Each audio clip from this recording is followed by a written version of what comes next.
especially if you get the rates in the sale, it doesn't necessarily cost that much more, and it can work out overall a really good value. So, of course, that must have led you on to starting Cheap Holiday Expert, but I actually found out that it wasn't originally called Cheap Holiday Expert as well.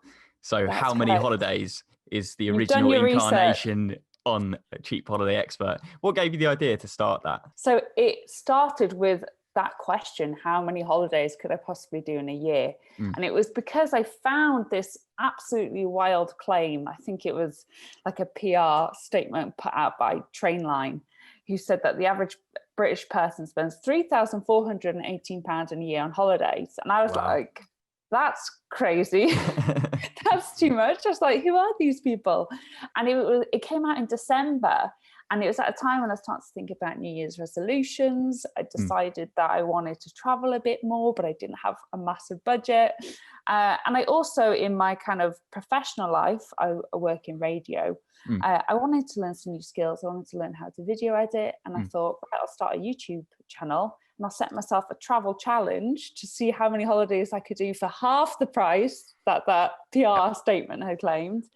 And I just gave it a go. And I thought, do you know what? If nothing else happens from this, I will have, one, been able to do a bit of travel, and two, I will have learned how to video edit, which, might help me in the future anyway. Brilliant. So where did you go on those holidays? So I had some rules to kind of spice it up a little bit, because in my head, I was thinking it worked out around £1,700 I had, and that was for my transport and accommodation. And I was like, I reckon most people could book 10 weekend breaks for that cost. And, not with too much difficulty, it'd be fine. But obviously the producer in me was like, no, let's make this more interesting. So one of the things was that it had to be more than 3 continents.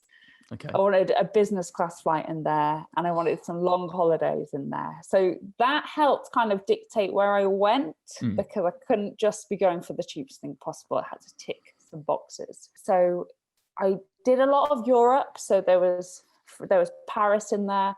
There's Valencia in there. I actually did Spain twice, because the business class flight I managed was to Benidorm. That's right. You can fly business class to Benidorm. We went over there and surprised my boyfriend's grandparents, who always go on holiday there. And that was such a fun one. But then there was ones that kind of surprised people too, like Dubai, which is seen as a super expensive place to go to. That wasn't my choice. It was a friend's birthday. I couldn't get out of it, so I had to make it work for the budget. And also managed to do things like we went to New York and Miami. Amazing. Too. So we squeezed in a couple of really pricey ones too, but made it work for the budget. Yeah, and that business class flight to Benidorm, obviously it's not the traditional place you'd take a business class flight. What did you have to pay extra to get in business class, and was it worth it? So we flew with British Airways, and they do a thing called Club Europe. That's their British class kind of fare for Europe. So you don't get the lie flat seats. Let's put that on the table. Yep. You sit down and see, and you're like, oh, this is the same as back there. But you have a seat in between you to separate you from, the other people sat up there with you. For me, I think it cost around £80 more to fly business class with them. And that's the one thing I've noticed, especially with that Club Europe rates.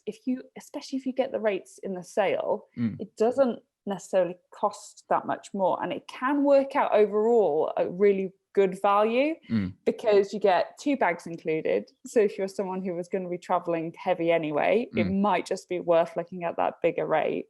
But the main selling point for us was that you get access to the British Airways lounges. So if you're at Heathrow, you're in the same one as all the fancy people doing the long haul business class flights, but you're just off to Alicante. So we made good use of the free pour bar, let's just say that. And then my favorite thing is, on board, you actually get a 4-course meal with unlimited drinks too. So it can be worth it then. It depends. What I always say to people is, I think it's worth it for like a treat. But the top tip there is, make sure you only do it into and out of airports that have got a British Airways lounge. Okay. You could fly into Alicante like we did, and from Heathrow, and you've nailed it. But on the way back, there isn't a BA lounge, so they just put you in the one that you could pay £30 to go in. Nobody wants that, so just do it the one way if that's the case.